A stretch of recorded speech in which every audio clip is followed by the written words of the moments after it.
اور اس کے ساتھ ساتھ اس کی زبان بھی بہت لمبی تھی۔ بہت ہی بد اخلاق لڑکی تھی جو کسی کا بھی لحاظ نہیں کرتی تھی، ہر بات منہ پر کہہ دینے کی عادی تھی۔ امی ابو سے جب میں نے دردانہ کے حوالے سے بات کی تو امی نے میرے سامنے ہاتھ جوڑ دیے، کہنے لگیں کہ ہم ایسی بدتمیز لڑکی کو کبھی بھی اس گھر میں نہیں لا سکتے۔ تم بھول گئی ہو کہ ان لوگوں نے تمہیں کتنی تکلیفیں دی ہیں اور اب اچانک سے وہ تمہارے ساتھ اچھی بن گئی ہیں، یہ صرف دکھاوا ہے۔ مگر جب میں نے اپنی ساس سے اس بات پر انکار کیا کہ کاشان بھائی اس شادی کے لیے نہیں مان رہے تو ان کا رویہ پھر سے بدل گیا اور وہ میرے ساتھ ویسے ہی پیش آنے لگیں جیسے پہلے تھیں۔ میرے شوہر بھی کسی بات پر نہیں بولتے تھے۔ اب میری ساس نے مجھے پہلے سے زیادہ تنگ کرنا شروع کر دیا تھا اور بار بار اسی بات پر زور دیتی کہ اپنے ماں باپ سے کہو کہ وہ دردانہ کا ہاتھ کاشان کے لیے مانگ لیں، اور کاشان بھائی بھی اس بات کے لیے بالکل بھی تیار نہیں تھے۔ وہ کسی اور لڑکی کو پسند کرتے تھے اور پھر ان کی خواہش پر ہی امی نے ان کا رشتہ طے کر دیا، اور اس دن میری ساس نے مجھ پر گھناؤنا الزام لگایا۔ میرے شوہر سے کہنے لگی کہ تمہاری بیوی کو میں نے رنگے ہاتھوں پکڑا ہے، یہ تمہارے ہوتے ہوئے غیر مردوں میں دلچسپی رکھتی ہے، اور آج تو سب کچھ میں نے اپنی آنکھوں سے دیکھ لیا ہے، کیا تم بھی ایسی بدکردار لڑکی کو اپنے نکاح میں رکھو گے؟ اور پھر میرے شوہر نے مجھ سے صفائی لیے بغیر، مجھ سے کوئی بھی بات پوچھے بغیر مجھے اسی وقت طلاق دے دی تھی۔ رات کے اندھیرے میں لٹے پٹے قدموں سے اپنے گھر واپس آئی تھی۔ امی نے جب میری حالت دیکھی تو وہ اپنا دل پکڑ کر رہ گئی۔ جب انہیں معلوم ہوا کہ میرے سسرال والوں نے مجھے طلاق دے دی ہے تب وہ بہت زیادہ روئی تھی، اور ابو سے بھی میرا غم برداشت نہیں ہوا تھا۔ یہ روگ ان کی جان لے گیا۔ ابو کی وفات پر بھائی یہیں پر آ گئے تھے، اور پھر جاتے وقت انہوں نے سادگی سے رضوانہ بھابھی کے ساتھ نکاح کیا اور بھابھی کو گھر میں لے آئے تھے۔ بھائی نے ہمیں جاتے وقت بہت سی نصیحتیں کی تھیں اور بہت سی تسلیاں بھی دی تھیں۔ کہنے لگے کہ رضوانہ بہت اچھی لڑکی ہے، وہ آپ لوگوں کا بہت خیال رکھے گی، آپ لوگوں کو کبھی کوئی تکلیف نہیں ہونے دے گی۔ رضوانہ ان کے دوست کی بہن تھی، نہ جانے کب سے وہ اسے پسند کرتے تھے۔ میں اور امی اس بات سے بے خبر تھے، مگر رضوانہ بھابھی کے بارے میں بھائی کا اندازہ بالکل غلط تھا۔ وہ اپنے مزاج اور عادات میں بالکل دردانہ جیسی ہی تھیں۔ سارے گھر کے کام مجھ سے کروانے کے بعد بھی اسے تسلی نہیں ہوتی تھی۔ اسے میرا اور امی کا وجود کھٹکتا رہتا تھا۔ امی تو اب اپنے کمرے کی ہی ہو کر رہ گئی تھی۔ وہ نہ کمرے سے باہر نکلتی تھی، نہ کسی بات میں بولتی تھی۔ میری حالت دیکھ دیکھ کر وہ کڑتی رہتی تھی۔ اس کے بعد میرے بہت سے رشتے آئے، مگر رضوانہ بھابھی نے ایک ایک کر کے ان تمام رشتوں میں کیڑے نکالنے شروع کر دیے، اور کاشان بھائی سے کہنے لگی کہ پہلے بھی ایک غلط فیصلے سے اس کی زندگی برباد ہو گئی تھی، اب میں امی کو جلد بازی میں کوئی فیصلہ بھی نہیں کرنے دوں گی۔ ان کے غلط فیصلے کا خمیازہ تو نجمہ کو ہی بھگتنا پڑے گا نا۔ دراصل ان کے ہاتھ میں میری صورت میں جو مفت کی ملازمہ تھی وہ اپنے ہاتھ سے نکلنے دینا نہیں چاہتی تھی۔ ان کے یکے بعد دیگرے 2 بچے بھی ہو گئے تھے، اور پھر ان کی ذمہ داریاں بھی مجھ پر آن پڑی تھیں۔ میرے جسم میں ہر وقت درد رہنے لگا تھا، تھکاوٹ سے میرا برا حال ہو گیا تھا۔ صبح میں گھر کے کاموں میں مصروف ہوتی تو رات گئے جا کر مجھے بستر نصیب ہوتا تھا۔ مجھے تو امی کے پاس بھی 2 گھڑی بیٹھنے کا وقت نہیں ملتا تھا۔ ہر دوسرے تیسرے دن رضوانہ بھابھی کے میکے میں سے کوئی نہ کوئی موجود ہوتا، ان کے لیے دعوتی کھانے پکتے تھے۔ میرے بھائی کی کمائی اسی طرح سے لٹائی جا رہی تھی کہ میں اور امی آنسو پینے کے علاوہ اور کچھ بھی نہیں کر سکتے تھے۔ جب سے میری ساس نے مجھ پر وہ گھناؤنا الزام لگایا تھا تب سے میں ڈر گئی تھی۔ میں کسی کو بھی خود پر بات کرنے کا موقع نہیں دینا چاہتی تھی۔ مجھے لگتا تھا کہ ہر کسی کے لیے میرے کردار پر بات کرنا آسان ہے، کیونکہ میرے سر پر باپ کا سایہ نہیں تھا، اور میرے شوہر نے مجھے خود دنیا میں لوگوں کی باتیں سننے کے لیے چھوڑ دیا تھا۔ اور اب جب میں نے چھت پر وہ سایہ دیکھا تو مجھے اسی بات کی فکر تھی کہ کہیں ایسا نہ ہو کہ پھر سے مجھے کوئی بات سننے کو مل جائے، مگر یہ شکر تھا کہ وہاں پر کوئی بھی موجود نہیں تھا۔ اور جب میں نے کھجور اپنے منہ میں ڈالی تو مجھے عجیب سی فرحت کا احساس ہوا تھا۔ ایسے لگ رہا تھا جیسے میرے جسم کے تمام درد مجھ سے دور ہو چکے ہوں، میرے سارے غم بھی دور ہو چکے ہوں۔ مجھے اپنے وجود میں ایک نئی تازگی محسوس ہو رہی تھی، اعتماد محسوس ہو رہا تھا۔ میں نے ایک طائرانہ نگاہ کمرے میں ڈالی، سب کچھ وہی تھا، مگر اس کے باوجود بھی کچھ نیا پن محسوس ہو رہا تھا۔ ایسے لگ رہا تھا جیسے یہاں پہ کوئی اور بھی موجود ہو جو مجھے دیکھ رہا ہو۔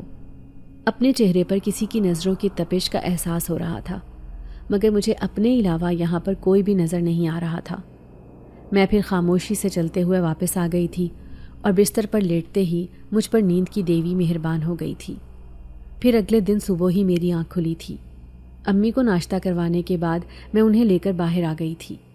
امی، آپ کمرے سے باہر نکلا کریں، گھوما پھرا کریں، سب کے ساتھ بیٹھ کر باتیں کیا کریں، آپ کا دل بہل جائے گا۔ امی ایک ٹھنڈی آہ بھر کر کہنے لگیں کہ اب میری زندگی میں کچھ بھی نہیں رہا، تمہارے ابو نہیں رہے اور تمہارا بھائی بھی 7 سمندر پار ہے۔ وہ کوئی بھی بات سمجھنے کے لیے تیار نہیں ہے، جو اس کی بیوی کہتی ہے اسے وہی صحیح لگتا ہے۔ اب مجھے بتاؤ بھلا میں کیا کروں؟ زندگی میں میرے پاس کچھ بھی نہیں رہا۔ اور میں پھر سے رونے لگی تھی۔ تبھی مجھے چھت پر پھر سے وہی سایہ نظر آیا تھا، وہی اونچا لمبا۔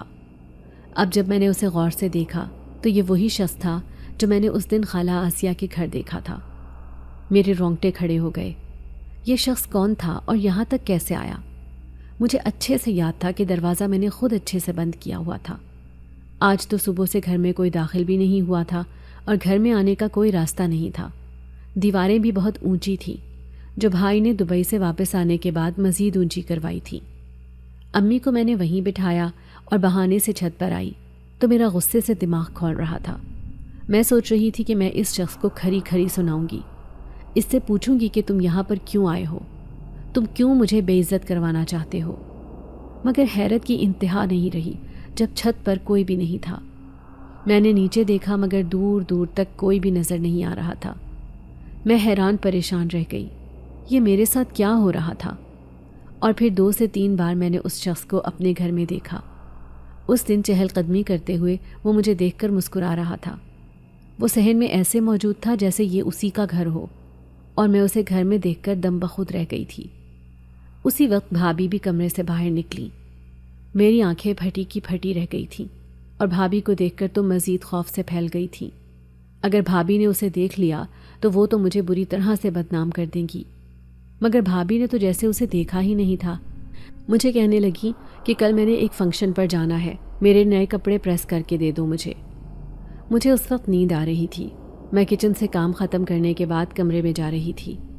بھابھی کی بات سن کر میرا دماغ گھوم گیا تھا۔ بھابھی، آپ اپنے کام خود بھی کرنے کی عادت ڈالیں، میں تھک گئی ہوں، کمرے میں جا رہی ہوں۔ میرے 2 ٹوک انداز پر بھابھی کا منہ حیرت سے کھلے کا کھلا رہ گیا تھا۔ زندگی میں پہلی بار ہوا تھا جب میں نے انہیں کسی بات سے انکار کیا تھا، اور وہ بے یقینی سے مجھے دیکھتی رہ گئی۔ کیا کہا تم نے؟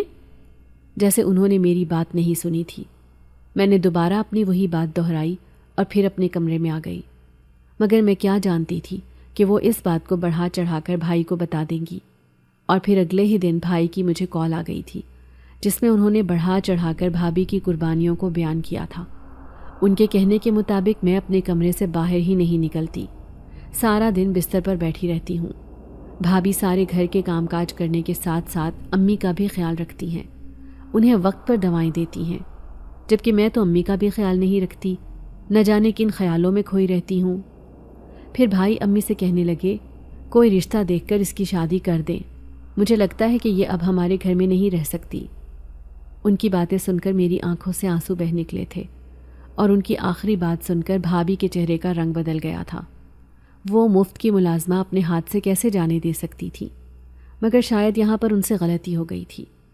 ان کی ان ساری باتوں سے بھائی نے یہی نتیجہ اخذ کیا تھا کہ میں اب ان کے ساتھ وقت نہیں گزار سکتی، کیونکہ وہ چھوٹی چھوٹی بات اپنے پاس سے بنا کر بھائی کو مجھ سے بدظن کرتی رہتی ہیں۔ اور سچ کیا تھا یہ میرے اور میرے رب کے علاوہ کوئی بھی نہیں جانتا تھا۔ بھابھی کے لاکھ منع کرنے کے باوجود بھی بھائی خود واپس گھر آ گئے تھے، اور پھر انہوں نے رشتے والی سے کہہ کر میری جلد شادی کرنے کی تیاریاں بھی شروع کر دیں۔ بھابھی انہیں روکتی رہ گئی، مگر انہوں نے ایک نہیں سنی۔ امی اس بات پر خوش تھیں کہ اب میری بھابھی سے جان چھوٹنے والی تھی، میں اپنے گھر کی ہو جانے والی تھی، مگر انہیں یہ بھی ڈر تھا کہ اگر کہیں جلد بازی میں آ کر کوئی غلط فیصلہ نہ ہو جائے، کوئی ایسے لوگ نہ مجھے مل جائیں جو میرے قدردان نہ ہوں۔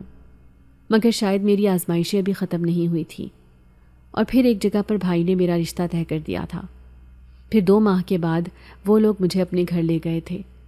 یہاں پر بھی وہی کہانی پھر سے دہرائی جا رہی تھی جو میرے سسرال میں تھی۔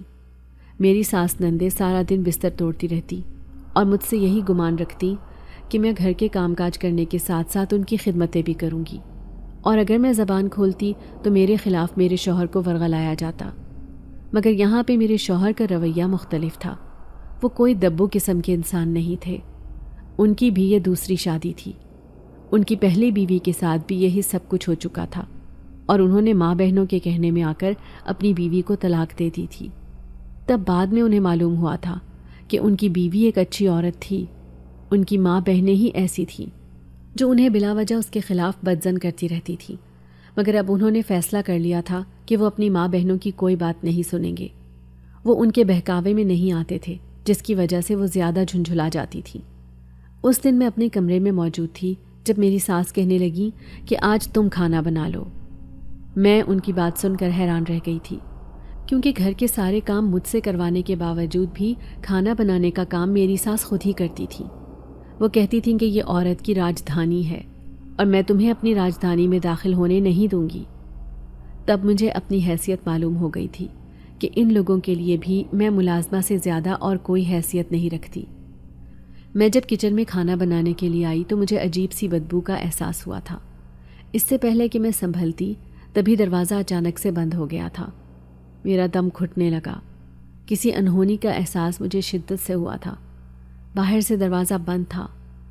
میں دروازہ کھولنے کی کوشش کر رہی تھی، مگر جیسے کسی نے دروازے کو باہر سے بند کر دیا تھا۔ موت مجھے اپنی آنکھوں کے سامنے نظر آ رہی تھی۔ اب مجھے اندازہ ہو گیا تھا کہ میری ساس نندے میرے ساتھ کیا کرنے والی تھی۔ میں دونوں ہاتھوں سے دروازہ پیٹ رہی تھی اور باہر سے مجھے ان دونوں کی آوازیں سنائی دے رہی تھیں۔ جلدی کرو اماں، ایسا نہ ہو کہ کوئی آ جائے، بنا بنایا کھیل بگڑ جائے۔ اور تبھی کھڑکی سے ایک جلتی ہوئی دیا سلائی میں نے کچن میں دیکھی تھی۔ پھر ایک دم آگ بھڑک اٹھی۔ اس آگ نے مجھے اپنے گھیرے میں لے لیا تھا۔ میرے منہ سے چیخیں نکلنے لگی تھیں۔ موت کو اپنے سامنے دیکھنا اور آگ میں جل کر مرنا اتنا آسان نہیں تھا۔ میں پھوٹ پھوٹ کر رو پڑی تھی۔ ان کے آگے منتیں کرنے لگی، مجھے باہر نکالو، مجھے مت مارو، میں مرنا نہیں چاہتی۔ مگر وہ تو جیسے کچھ سن ہی نہیں رہی تھی۔ تبھی میں نے دیکھا کہ اسی کھڑکی میں مجھے وہی مانوس چہرہ نظر آیا تھا۔ وہی بچہ تھا جس نے مجھے کھجوریں دی تھی، اور اس وقت اس کی آنکھوں میں غصہ نظر آ رہا تھا۔ ایک دم اس نے میری طرف ایک پانی کا پائپ پھینکا، پھر مجھ پر پانی کی پھوار برسنے لگی، اور دیکھتے ہی دیکھتے وہ آگ بجھنے لگی تھی۔ میرے وجود میں گویا ٹھنڈک سی اترتی جا رہی تھی۔ اب میرے ہاتھ پاؤں میں جلن بالکل ختم ہو گئی تھی، اور پھر آہستہ آہستہ میری آنکھیں بند ہونے لگی تھیں۔ مجھے اپنے آس پاس لوگوں کی آوازیں سنائی دینے لگی تھیں۔ تم لوگوں نے کیا کیا؟ اپنی بہو کو جلا دیا، مار دیا۔ کوئی اس کے شوہر کو فون کرو، اس کے شوہر کو بلاؤ کہ اس کی ماں بہنیں اس کی بیوی کو جان سے مار دیں گی، اسے زندہ نہیں چھوڑیں گی۔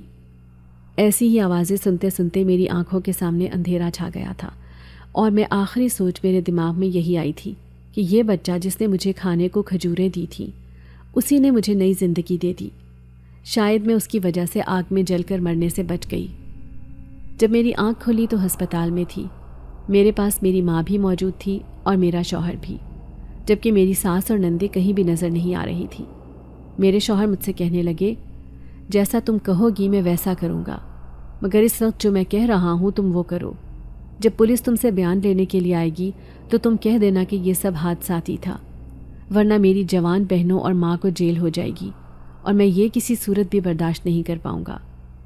اپنے شوہر کو انکار کرنے کی مجھ میں ہمت نہیں تھی، اور پھر جب پولیس مجھ سے بیان لینے کے لیے آئی تو میں نے وہی کہا جو مجھے کہنے کے لیے میرے شوہر نے کہا تھا۔ کچھ دن تک میں اسی ہسپتال میں رہی تھی۔ 2-3 بار میں نے اس بچے کو اپنے آس پاس دیکھا تھا۔ حیرت یہ تھی کہ وہ بچہ میرے علاوہ کسی کو بھی نظر نہیں آتا تھا۔ میں نے امی سے 2-3 بار اس بچے کی طرف اشارہ کر کے پوچھا بھی کہ یہ کون ہے۔ امی حیران نظروں سے میری طرف دیکھنے لگیں۔ تم کس کی بات کر رہی ہو نجمہ؟ یہاں پر میرے اور تمہارے علاوہ کوئی بھی نہیں ہے۔ اور پھر میں نے ایک بار اس کو بھی دیکھا تھا، وہی انسان جو مجھے بہت بار نظر آیا تھا، اور میں اس کے بارے میں سوچتی رہ گئی تھی کہ وہ کون تھا۔ وہ عام انسانوں سے بہت ہی زیادہ لمبے قد کا تھا، اور اس کے چہرے پر بھی ایک مہربان مسکراہٹ رہتی تھی۔ اب جب اس کے بارے میں امی سے پوچھا تو وہ اپنا سر پکڑ کر رہ گئیں۔ نجمہ، مجھے لگتا ہے تمہارے سسرال والوں نے تم پر بہت ظلم کیا ہے. تم بہت وہمی ہو گئی ہو میری بچی. تمہیں وہ چیزیں نظر آنے لگی ہیں جن کا وجود ہی نہیں ہے. اب ان کی بات سن کر ٹپ ٹپ میری آنکھوں سے آنسو بہنے لگے تھے. اور پھر جب ڈاکٹر نے مجھے ڈسچارج کر دیا تب میرے شوہر میرے پاس آئے. سر جھکائے ہوئے کہنے لگے کہ میں گھر دیکھ رہا ہوں. جیسے ہی مجھے کوئی گھر ملا میں تمہیں وہاں پر لے کر جاؤں گا. اب میں تمہیں اپنی ماں اور بہنوں کے ساتھ نہیں رکھوں گا. میں اپنا گھر برباد نہیں کر سکتا. امی کہنے لگیں بیٹا میں تمہیں یہ کبھی نہیں کہوں گی کہ تم میری بیٹی کی وجہ سے اپنے گھر والوں کو چھوڑ دو. وہ تمہاری ماں ہے, ان کا تم پر حق بنتا ہے. مگر میرے شوہر کہنے لگے کہ آپ کی بات بالکل درست ہے, مگر اب میرے گھر والوں کو مجھ سے زیادہ بہتر نہیں جان سکتی. میری امی برداشت ہی نہیں کر سکتی کہ ان کا بیٹا ان کے علاوہ کسی اور کو توجہ دے, محبت دے. تبھی انہوں نے مجھ سے پہلی بیوی کو طلاق دلوا دی تھی, اور بعد میں مجھے اس بات کا احساس ہوا کہ میں نے اس کے ساتھ ظلم کیا. اب میں دوبارہ کسی کی بیٹی کے ساتھ ظلم نہیں کرنا چاہتا. آپ کی بیٹی کو انہوں نے جلانے کی کوشش کی. یہ تو شکر ہے کہ کھڑکی کھلی ہوئی تھی اور محلے کے ایک لڑکے نے دیکھ لیا اور سب لوگوں کو اس نے بتا دیا. وہ سب لوگ وہاں پر اکٹھے ہو گئے, ورنہ آج آپ کی بیٹی آپ کے سامنے زندہ سلامت نہ ہوتی. بات اس کی بھی ٹھیک تھی. اور پھر امی مجھے لے کر گھر آ گئی تھی. مگر بھابھی کا رویہ ویسا ہی تھا جیسا مجھے ان سے امید تھی. انہوں نے مجھ پر کسی کام کا بار نہیں ڈالا تھا. شاید اس وجہ سے کہ میری طبیعت خراب تھی اور میں ابھی ان کے کام کاج کرنے کے قابل نہیں تھی. مگر اب وہ امی پر حکم چلانے لگی تھی. چھوٹے چھوٹے کاموں کے لیے انہیں آوازیں دینے لگیں اور مجھے یہ سب اچھا نہیں لگتا تھا. ایک دن میں بھابھی سے الجھ پڑی. کہنے لگی کہ آپ کو زیب نہیں دیتا کہ آپ امی کو کام کرنے کے لیے کہیں. آپ اس گھر کی بہو ہیں اور یہ آپ کے فرائض بنتے ہیں. مگر تب بھابھی نے مجھے اور امی کو بہت سنائیں.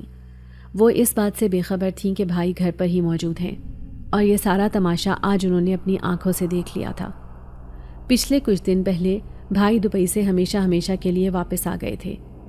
وہ چاہتے تھے کہ اب وہ یہیں پر کاروبار کر لیں اور باقی کی زندگی یہیں پر گزاریں. مگر بھابھی اسی میں تھیں کہ وہ آج بھی کام کے سلسلے میں باہر گئے ہوئے ہیں, جبکہ وہ گھر میں ہی تھے اور انہوں نے بھابھی کی ساری باتیں سن لی تھیں. تب وہ غصے سے انہیں کہنے لگے کہ میں نہیں جانتا تھا کہ تم اتنی بدتمیز اور خود سر عورت ہو. تم خود میری ماں اور بہن کے ساتھ زیادتی کرتی رہی اور مجھے ان کے خلاف ورغلاتی رہی. اب جب سارا سچ بھائی کے سامنے آ گیا تو انہوں نے امی سے بھی اپنے رویے کی معافی مانگی اور مجھے بھی کہنے لگے کہ میں نے انجانے میں تمہارے ساتھ بہت زیادتی کر دی تھی. اس عورت کی باتوں میں آ کر میں نے تمہیں غلط سمجھتا رہا. مجھے معاف کر دو. میرے دل میں بھائی کے لیے کسی قسم کا کوئی شکوہ نہیں تھا. میں جانتی تھی کہ وہ کانوں کے کچے ہیں اور جو کچھ بھابھی انہیں کہتی ہیں اسی کو سچ سمجھتے ہیں. پھر میرے شوہر بھی مجھے لینے کے لیے آ گئے تھے. کہنے لگے کہ گھر کا بندوبست کر لیا ہے, اب تم اپنے گھر میں سکون سے رہو گی. انہوں نے امی کو بھی جاتے جاتے پیشکش کی کہ وہ میرے ساتھ میرے گھر میں چلیں. مگر امی کہنے لگیں کہ مجھے داماد کے گھر رہنا اچھا نہیں لگتا. میری بیٹی اپنے گھر میں خوش ہے, میں اس بات پر مطمئن ہوں. اور واقعی یہ سچ بھی تھا. مجھے خوش اور مطمئن دیکھ کر امی کا چہرہ بھی پرسکون تھا. وہ اس بات پر خوش تھیں کہ میرا شوہر میرے ساتھ بہت اچھا تھا, خیال رکھنے والا تھا, احساس کرنے والا تھا. اور پھر جب میں نئے گھر میں آ کر شفٹ ہوئی تو میں اس کو سجانے سنوارنے میں مصروف ہو گئی تھی. اور اس کے بعد جب گھر میں نے ایک بار پھر اسی بچے کو دیکھا تو اب تو میں بری طرح سے خوفزدہ ہو گئی تھی, کیونکہ گھر میں میرے علاوہ اور کوئی بھی نہیں تھا. گھر میں داخل ہونے کا جو دروازہ تھا اسے میں نے اندر سے اچھی طرح سے بند کیا ہوا تھا. کوئی بھی گھر میں نہیں آ سکتا تھا. تو پھر یہ بچہ کہاں سے آ گیا؟ اور اس بچے نے پھر مجھے کہا وہ کھجوریں کھانے کے لیے دی تھیں. تو اب کی بار میں اسے کہنے لگی کون ہو تم اور یہ سب کیا ہے؟ کیوں تم مجھے بار بار کھجوریں لا کر دیتے ہو؟ کیا ہے ان کھجوروں میں؟ ڈرتے ڈرتے میرے منہ سے آواز نکلی تو وہ مسکرا کر کہنے لگا کہ آپ کو مجھ سے ڈرنے کی ضرورت نہیں ہے. یہ کھجوریں کھانے سے آپ کی زندگی کے سارے دکھ درد ختم ہو جائیں گے اور آپ خود کو تر و تازہ محسوس کریں گی. جیسے ہی میں نے وہ کھجور اس سے لے کر منہ میں ڈالی تو اچانک سے وہ بچہ وہاں سے غائب ہو گیا تھا. اب تو میرے ہاتھوں کے طوطے اڑ گئے تھے. مجھے بری طرح سے ڈر لگ رہا تھا. وہ کھجوروں کا ڈبہ میں نے فریج میں رکھ دیا تھا اور خود سر پکڑ کر بیٹھ گئی تھی کہ میرے ساتھ یہ سب کیا ہو رہا تھا. اس کے بعد 2 سے 3 بار پھر سے میں نے اس بچے کو گھر میں چلتے پھرتے دیکھا اور ایک دن میں نے ہمت کر کے اسے مخاطب کیا. تب وہ مجھے کہنے لگا کہ میں جنات میں سے ہوں۔ میں نے پہلی بار آپ کو تب دیکھا تھا جب آپ قبرستان سے روتے ہوئے واپس جا رہی تھی۔ تب میرے باپ نے مجھے کہا تھا کہ یہ کھجوریں لے کر میں آپ کو دے آؤں، اس سے آپ کے غم خوشیوں میں بدل جائیں گے اور آپ کو اندر سے راحت محسوس ہوگی۔ اور میرے علاوہ آپ کو جو نظر آتا ہے وہ میرے ابو ہی ہیں۔ ہم صرف آپ کی مدد کرنا چاہتے تھے، آپ کو نقصان نہیں پہنچانا چاہتے۔ آپ کو ہم سے ڈرنے کی کوئی ضرورت نہیں ہے۔ یہ کہہ کر وہ پھر سے وہاں سے غائب ہو گیا تھا۔ مجھے اپنی آنکھوں پر یقین نہیں آ رہا تھا، سمجھ نہیں آتی یہ سب کیا ہے۔ پھر وقت گزرنے کے ساتھ مجھے اس بات کی سمجھ آ گئی تھی کہ اس کی بات کا مطلب کیا تھا۔ پہلے جب میں پریشانیوں میں گھری ہوئی تھی، جسمانی لحاظ سے بیمار رہتی تھی، جسم میں درد رہتا تھا، کام کاج سے تھکن محسوس ہوتی تھی اور روحانی طور پر بھی ٹوٹی بکھری تھی، تب یہ کھجوریں کھانے سے میں خود کو تر و تازہ محسوس کرنے لگی تھی۔ میری ساری تکلیفیں دور ہو گئی تھیں، اور اب دوسری بار یہ کھجوریں کھانے سے مجھے اللہ نے خوشی کی خبر دکھا دی تھی۔ ان کھجوروں میں بہت برکت تھی۔ میں روزانہ ان میں سے کھجوریں نکال کر کھاتی تھی، مگر وہ کھجوریں ختم نہیں ہوتی تھیں۔ میرے شوہر بھی یہ کھجوریں لیتے تو کہتے کہ یہ بہت مزے کی ہیں، کہاں سے آئی ہیں؟ تب میں انہیں مسکرا کر کہتی تھی کہ یہ مجھے میری دوست نے دی تھی۔ اور پھر میں نے جب ایک بیٹے کو جنم دیا تھا تو میں اس دن بہت خوش تھی، کیونکہ میری زندگی مکمل ہو گئی تھی۔